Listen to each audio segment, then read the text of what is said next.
রাসূল করিম সাল্লাল্লাহু আলাইহি ওয়াসাল্লাম হযরত আলীকে ডাকলেন, আলী গো, চুক্তিপত্রে যেখানে আমার নাম মুহাম্মদুর রাসূলুল্লাহ লেখা আছে, আমার নামের সামনে থেকে রাসূলুল্লাহ নামটা বাদ দিয়ে দাও, মুহাম্মদ বিন আব্দুল্লাহ লেখো। হযরত আলী বলছেন, ইয়া রাসূলুল্লাহ, সারা জীবন আপনার গোলামি করেছি, যা বলেছেন তাই শুনেছি, জীবনটাও আপনার জন্য দেওয়ার জন্য প্রস্তুত আছি, ভবিষ্যতেও যত কথা বলবেন সব মাথা পেতে মেনে নেব, কিন্তু আজকের এই হুকুম আমার পক্ষে মানা সম্ভব হবে না। আমি আলীর পক্ষে কিছুতেই সম্ভব নয় যে আল্লাহ নবীর নামের সামনে থেকে মুহাম্মদুর রাসূলুল্লাহ আমি কেটে দেব, রাসূলুল্লাহ শব্দ আমি কাটতে পারবো না, এটা আমার পক্ষে সম্ভব নয়। নবীজি বললেন, আলী, কোন জায়গায় রাসূলুল্লাহ লেখা আমারে দেখো, আমি কেটে দিই। আমার বন্ধুগণ, নাম লিখতে জানেন না, সই করতে পারেন না, পড়তে জানেন না, তিনি বলতেছেন, ইন্নামা বুইসতু মুআল্লিমান, আমি পৃথিবীতে প্রেরিত হয়েছি শুধুমাত্র শিক্ষক হিসেবে দুনিয়ায় এসেছি। সুবহানাল্লাহ। দুনিয়ার কোন শিক্ষা প্রতিষ্ঠানে আল্লাহ রাব্বুল আলামিন তার হাবিবকে পড়ান নাই, যেহেতু তিনি তো বিশ্ব নবী। আমার নবী কি নবী? জোরে কর না, কি নবী? আপনার আমার নবী বিশ্ব নবী। বিশ্ব নবী সাধারণ মানুষের কাছে কি পড়বে? যে পড়াবে তার মগজ তো ছোট, তার জ্ঞান তো সীমিত। সীমিত জ্ঞান দিয়া বিশ্ব নেতারে কি শিখাবে, বিশ্ব নবীরে কি শিখাবে? এই জন্য আল্লাহ রাব্বুল আলামিন বিশ্ব নবীর শিক্ষক আল্লাহ পাক নিজে হয়ে গেলেন। কোরআনে কারীম বলছে, যখনই নবীদের জ্ঞানের কথা এসেছে তখনই আল্লাহ পাক বলেছেন আমি জ্ঞান দিয়েছি। লক্ষ্য করুন, হযরত ইব্রাহিম আলাইহিস সালাম তার পিতাকে ডেকে বলছেন, ইয়া আবাতি ইন্নী ক্বাদ জাআনি মিনাল ইলমি মা লাম ইয়াতিকা ফাত্তাবি'নি আহদিকা সিরাতান সাবিয়্যা। হে পিতা, বিশ্বাস করো, আমার কাছে এমন এক জ্ঞান এসেছে যা তোমার কাছে নাই, যা তোমার কাছে আসেনি। তুমি আমার অনুসরণ করো, আমি তোমার সোজা পথ দেখায় দেব। সুবহানাল্লাহ। তুমি আমাকে অনুসরণ করো, যেহেতু আমার কাছে যে জ্ঞান আসছে ওই জ্ঞান তোমার কাছে নাই। ইব্রাহিম আলাইহিস সালামের কাছে কার জ্ঞান আসছে? আল্লাহ রাব্বুল আলামিনের জ্ঞান। লূত আলাইহিস সালামকে নবুয়ত প্রদান করে আল্লাহ রাব্বুল আলামিন বলছেন, ওয়া লূতান আতাইনাহু হুকমান ওয়া ইলমা। আমি লূতকে আমার পক্ষ থেকে জ্ঞান দান করেছি, হিকমত দিয়েছি, বিজ্ঞান শিক্ষা দিয়েছি, আমি তাকে ইলম দান করেছি। সুবহানাল্লাহ। আমি তাকে ইলম দিয়েছি।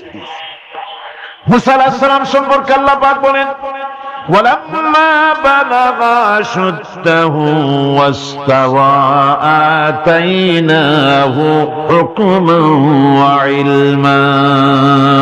মুসা আলাইহিস সালাম যখন বয়স সন্ধিক্ষণে পৌঁছে গেলেন, যখন তিনি পূর্ণ বয়স প্রাপ্ত হলেন এবং তিনি যখন নিজেকে সম্পূর্ণ লালন পালন করার কাজ যখন তার সম্পূর্ণ হয়ে গেল, আমি তখন আমার পক্ষ থেকে তাকে ইলম দান করেছি, জ্ঞান দান করেছি, হিকমত দিয়েছি, জ্ঞান দিয়েছি।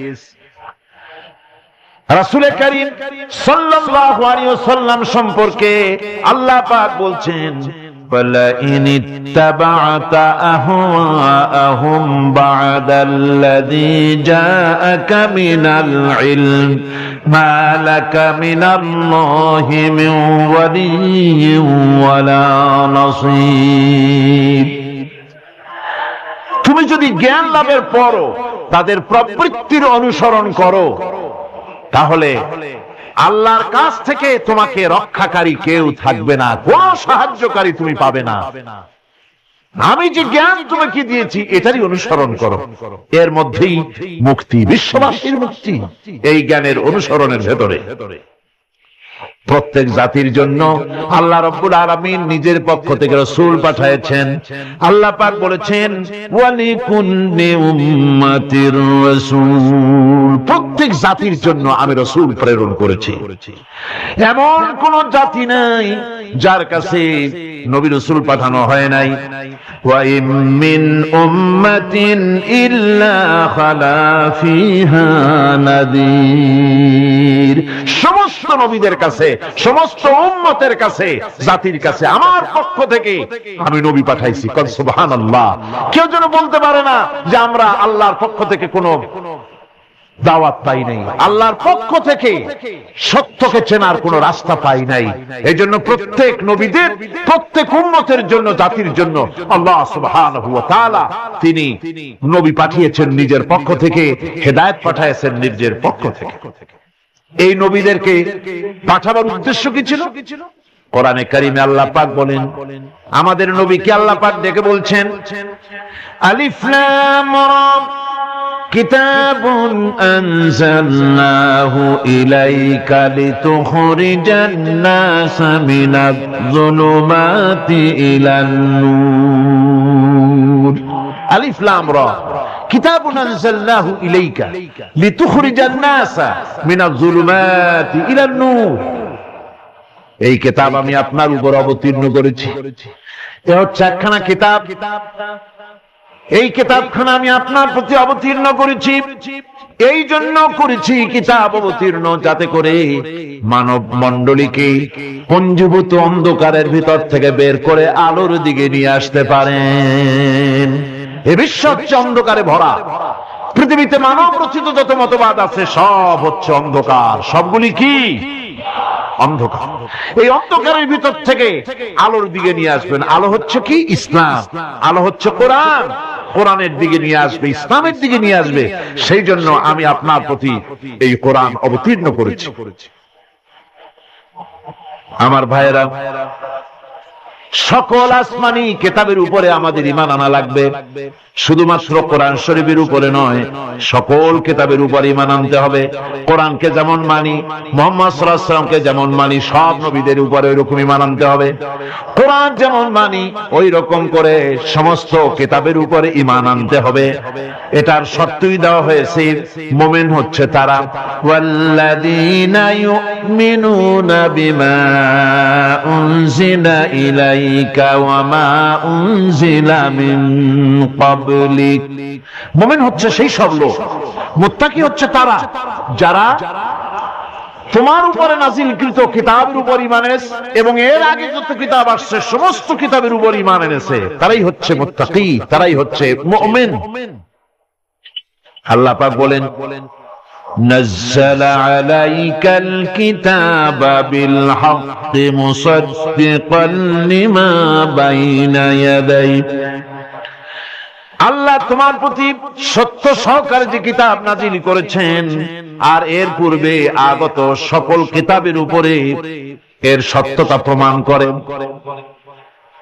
এই কোরআন হচ্ছে আগের যত কিতাব নাজিল হয়েছে সমস্ত কিতাবের সত্যতা প্রমাণকারী কিতাব। এই জন্য মুমিনদেরকে বলতে বলা হয়েছে কুল আমান্না বিল্লাহি ওয়া মা উনজিলা আলাইনা ওয়া মা উনজিলা আলা ইব্রাহিম ওয়া ইসমাঈলা ওয়া ইসহাক ওয়া ইয়াকুব ওয়াল আসবাত।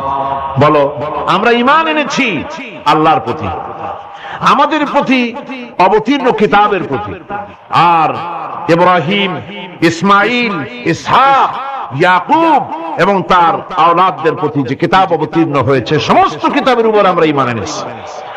وما أوتي موسى وعيسى والنبيون من ربهم لا نفرق بين أحد منهم ونحن له مسلمون। আর মুসা, ঈসা, অন্যান্য নবীদের উপরে যত কিতাব অবতীর্ণ হয়েছে সমস্ত কিতাবের উপরে আমরা ঈমান আনতেছি। আর আমরা হচ্ছি আল্লাহ পাকের আজ্ঞাবহ, আমরা হচ্ছি আল্লাহ পাকের বান্দার মধ্যে আমরা শামিল। আল্লাহ পাক বলছেন এই পৃথিবীতে আমি যত নবী পাঠাইছি সমস্ত নবীদের সাথে তিনটা জিনিস দিয়েছি। কয়টা জিনিস? তিনটি জিনিস দিয়েছি সমস্ত নবীদের।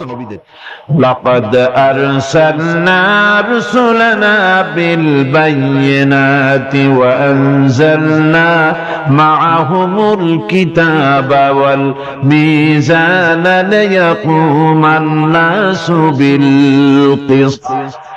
নিঃসন্দেহে আমি নবীদেরকে স্পষ্ট নিদর্শনাদি সহ এই পৃথিবীতে পাঠিয়েছি এবং সেই সঙ্গে তাদেরকে কিতাব দিয়েছি আর তাদেরকে মিজান দান করেছি, বায়িনাত দান করেছি। তিনটা জিনিস দিয়েছি, এক দিলাম বায়িনাত, আর এক দিলাম কিতাব, আর এক দিলাম মিজান। কয়টা হলো? তিনটা। বায়িনাত কি? বায়িনাত হলো, বায়িনাত বলা হয় এমন জিনিসগুলি কি যা একজন নবীর আচার আচরণ দেখে বুঝতে পারা যায় নিঃসন্দেহে ইনি আল্লাহর নবী। সুবহানাল্লাহ। এটাই হচ্ছে বায়িনাত। তার চরিত্র, তার আচার আচরণ এগুলি প্রমাণ করে তিনি নবী। আমার বন্ধুগণ, হযরতে খাদিজা রাদিয়াল্লাহু তাআলা আনহা যখন ইসলামের দাওয়াত পেয়েছিলেন, আল্লাহর নবীর পক্ষ থেকে যখন দাওয়াত পেলেন, নবুয়তের তাওহীদের যখন দাওয়াত পেয়েছিলেন, একজন স্ত্রী হিসেবে তার স্বামীর প্রতি এত শ্রদ্ধা, স্বামীর প্রতি এত ভক্তি শ্রদ্ধা, অনাবিল ভক্তি শ্রদ্ধা, যার কারণে হযরতে খাদিজা একটা মুহূর্তের জন্য, এক সেকেন্ডের জন্য দেরি করেন নাই, কোনো প্রশ্ন তোলেন নাই যে আপনি নবী হইলেন কেমনে, অথবা আপনার মধ্যে তো এই জিনিস দেখছি, আপনি নবী হইলেন কেমনে, এমন কোন কথা বলেন নাই।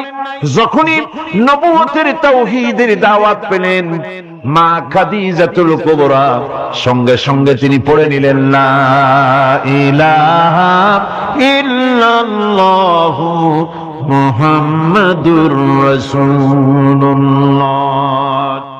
নবী করিম সাল্লাল্লাহু আলাইহি ওয়াসাল্লাম বলেছেন, আকাশের নিচে জমিনের উপরে খাদিজার মতো উত্তম মহিলা পৃথিবীতে আর নাই।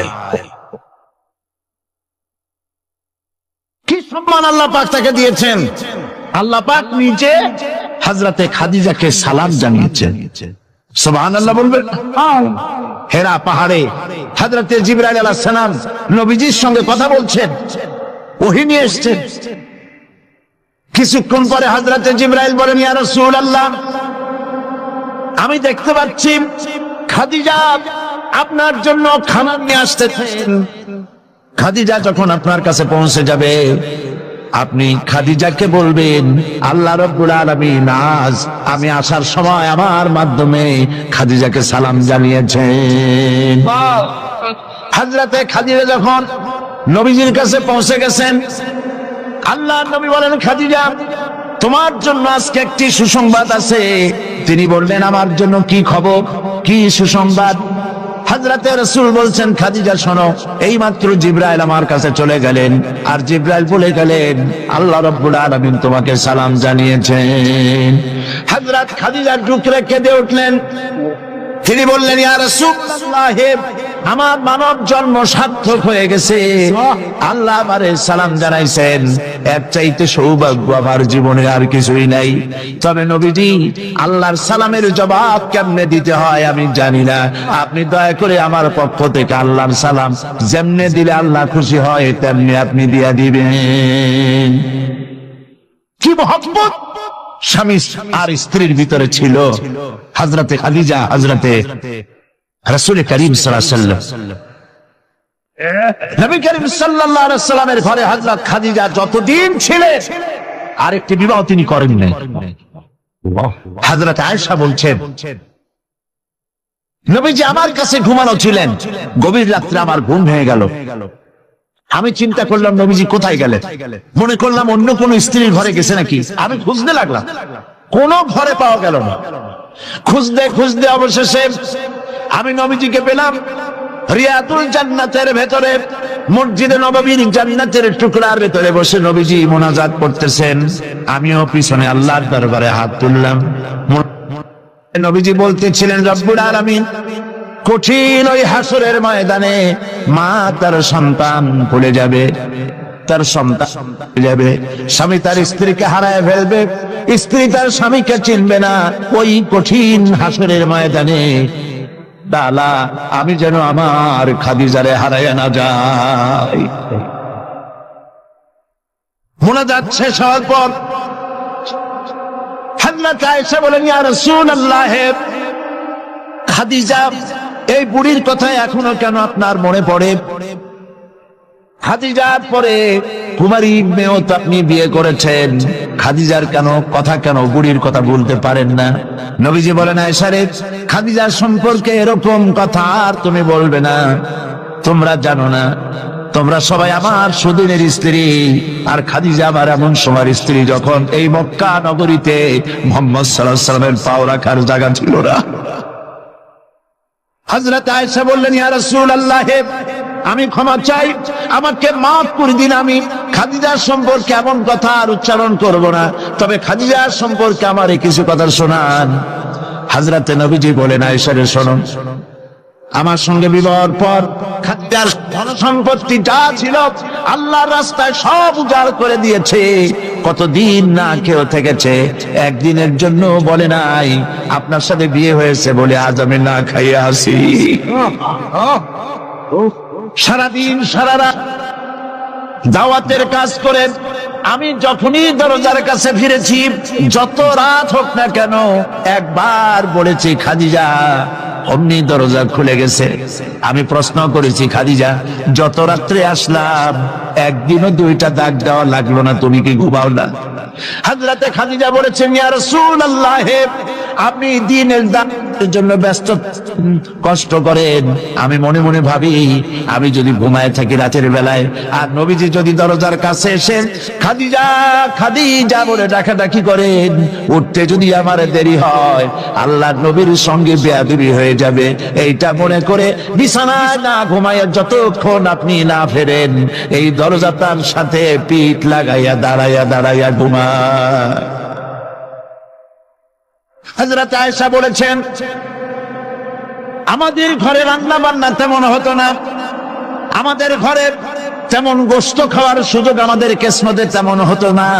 যদি কোনোদিন আমাদের ঘরে দুম্বা বা ছাগল জবাহ হতো, গোশতগুলি নবীজি কেটে ভাগ করে সমস্ত স্ত্রীদের ঘরে দিয়ে দিতেন।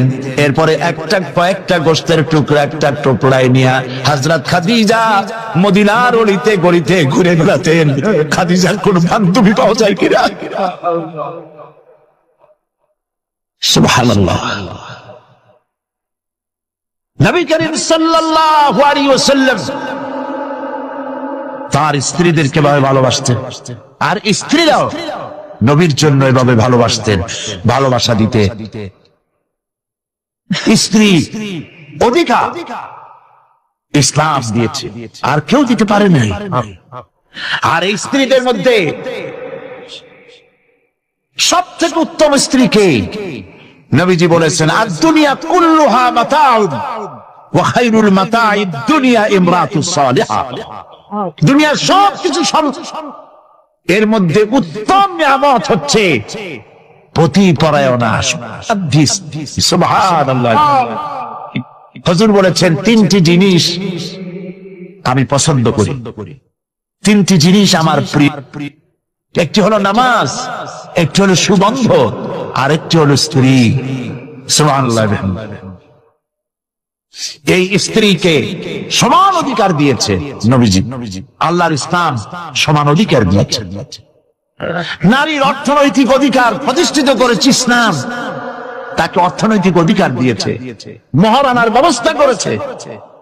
কোরআন বলছে, ফাতুহুন্না উজুরাহুন্না ফারিদা, ফরজ রূপী দায়িত্ব হিসাবে স্ত্রীর মহারানার টাকা আদায় করে দাও।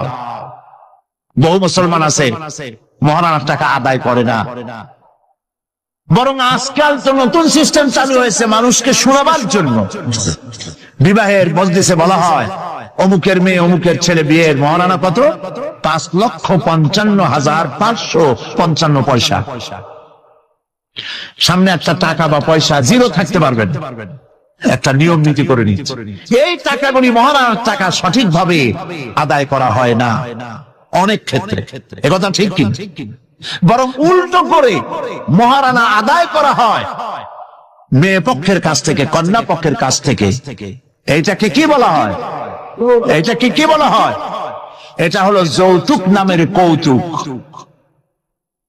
মেয়ে পক্ষের কাছ থেকে টাকা আদায় করা।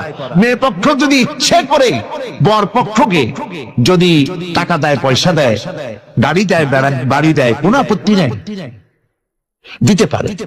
কিন্তু ডিমান্ড করে নেওয়া, চেয়ে নেওয়া সম্পূর্ণ হারাম। কন্যার পিতার মাতা 12 বছর, 18 বছর, 20 বছর, 25 বছর লালন পালন করে কলিজার টুকরা সন্তানটাই তো দিয়ে দিল। এর চাইতে টেলিভিশন, গাড়ি বাড়ি বেশি হয় কি করে? এই যৌতুক বাংলাদেশের সর্বত্র আছে, অবশ্য চট্টগ্রামে নাই। আছে। ছেলে যদি এমএ পাস করে, ইঞ্জিনিয়ারিং পড়ে, লয়ার হয়েছে, পিতার এই ধারণাই হয় সন্তানকে পড়াতে লেখাতে যত টাকা খরচ হয়েছে কন্যা পক্ষকে কাছের থেকে আদায় করে নেব। এবং সেই জন্য বিয়ের সময় দাবি করা হয়,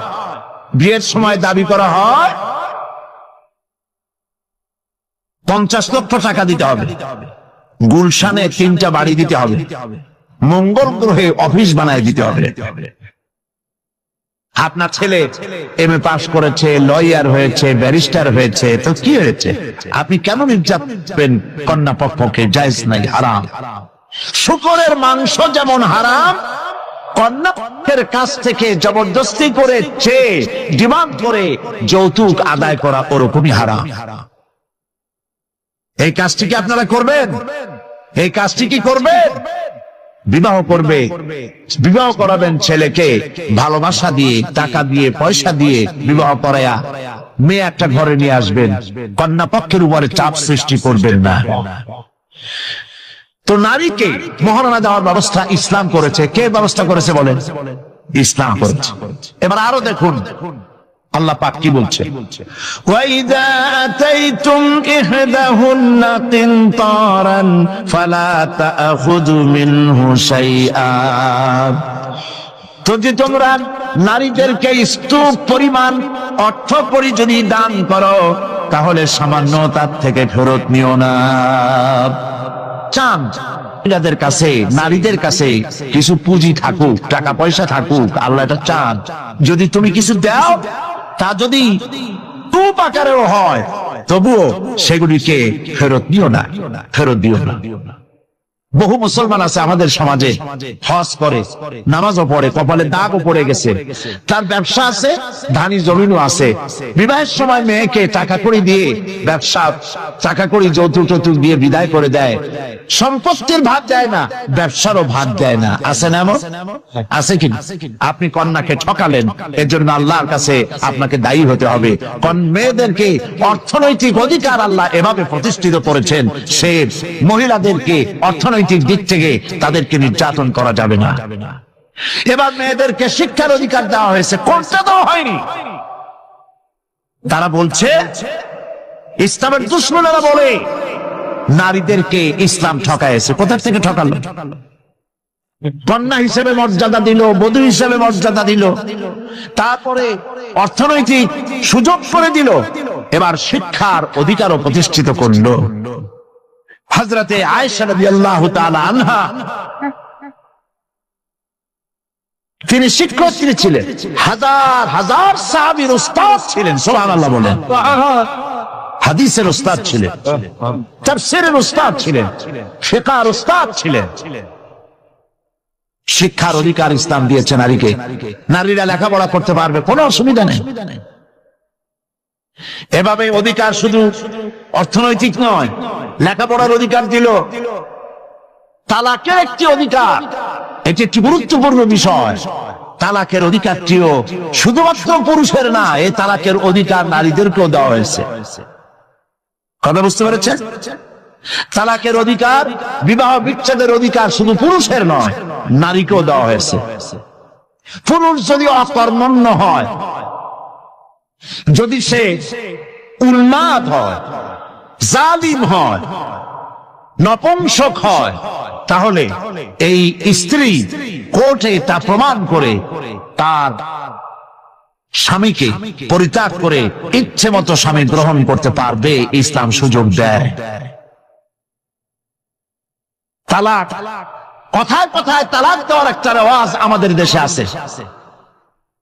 বাংলাদেশে যদি আল্লাহ কোনদিন দয়া করে ইসলামী রাষ্ট্র প্রতিষ্ঠিত করে দেন, তাহলে কথায় কথায় তালাক দেওয়ার এই প্রথাকে বন্ধ করে দেওয়া হবে। তরকারিতে লবণ কম হয়েছে, শুটকি মাছে ঝাল হইল কেন, এই সব কথা বলিয়া তালাক দেওয়া যাবে না। আর একসঙ্গে 3 তালাক দেওয়া তো যাবেই না। এক সাহাবী এসে নবী করিম সাল্লাল্লাহু আলাইহি ওয়াসাল্লামের কাছে খবর দিলেন যে একজন তার স্ত্রীকে একসাথে 3 তালাক দিয়েছে। নবী করিম সাল্লাল্লাহু আলাইহি ওয়াসাল্লাম এত গোসা হয়েছিলেন যে বসার থেকে দাঁত, তিনি বললেন, এই লোকটি তো আল্লাহ পাকের কোরআনের সাথে তামসা করেছে। তালাকের আল্লাহর কাছে 2টা হালাল সবচেয়ে জঘন্য, 2টি হালাল সব থেকে জঘন্য। একটা হলো ভিক্ষাবৃত্তি, আর একটা হলো তালাক। যখন তালাক দেওয়া হয় অন্যায় ভাবে, গোসায় আল্লাহর আরশ কাঁপতে থাকে। নাউজুবিল্লাহ বলে আপনি এভাবে তালাক দিতে পারবেন না। তালাক দেওয়ার নিয়ম হলো, যখন স্ত্রীর সাথে, লক্ষ্য করুন, স্ত্রীর সাথে বনিবনা হচ্ছে না, স্ত্রীর চরিত্র খারাপ, স্ত্রীর দাজ্জাল মার্কা, বনেই না, তো আল্লাহ পাক তখন বলেছেন উভয় পক্ষের আত্মীয় স্বজন নিয়ে মীমাংসা করার চেষ্টা করো, সালিসি করো।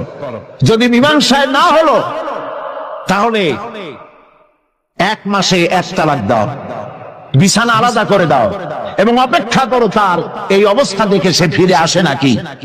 যদি ফিরে আসে তো গ্রহণ করো, যদি ফিরে না এলো 2য় মাসে 2য় তালাক দাও। তাও যদি ফিরে না, তাহলে সে গিয়ে 3 তালাক একদম রেজি করে দাও, আর ফেরত হবে না। 3 তালাকে বায়না করে দাও, এই স্ত্রীকে আর গ্রহণ করা যাবে না। এখন আমাদের দেশে রাগের মাথায় একসাথে 3 তালাক দেওয়ার পর মনে মনে অনুশোচনা হয়, এতগুলো ছেলে পেলে নিয়ে করবো কি, কি সর্বনাশ হইল, রাগের মাথায় করলামটা কি। এখন এই বউ ফিরে পাওয়ার জন্য মস্তা তালাশ করে। তখন গ্রামের মুন্সি মৌলবী, এই জাতীয় 1 শ্রেণীর লোক আছে যারা কোরআন বোঝে না, হাদিস বোঝে না, তারা হিল্লা নামক একটা ঔষধ বের করছে। সেই ঔষধটা কি? তারা বলে যে এই স্ত্রীকে যদি আবার নিতে চাও, তাহলে আরেকটা পুরুষের সঙ্গে বিবাহ দাও এবং শর্ত করো যে তোমার কাছে দিলাম, 2-3 দিন পর তুমি তালাক দিয়ে দিবা, এরপরে আমরা নিয়ে নেব। তালাকের নিয়তে বিবাহ করা এটা সম্পূর্ণ হারাম, বিবাহ হবে না। তালাকের নিয়তে বিয়ে করলো, বিয়ে হবেই না। তারপরে এই যে ভাড়া করা, একজনের সঙ্গে হিলা করতে দেওয়া, এটাকে হাদিসের ভাষায় বলা হয়েছে ভাড়া করা শ্বাস। ভাড়া করা শ্বাস। ইসলামে এই ধরনের কোন বিধান নাই। সবাই কান খুলে শুনুন, হিল্লা করার যে ব্যবস্থা বাংলাদেশে গ্রামে গঞ্জে আছে, শরীয়তের কোন অস্তিত্ব নাই। কেউ যদি তার স্ত্রীকে তালাক দেয় আর এই স্ত্রীকে আবার ফেরত নিতে চায়, পর্যন্ত ফেরত নিতে পারবে না। একটা পথ আছে, সেই পথটা হলো এই সে করে কোন স্বামী গ্রহণ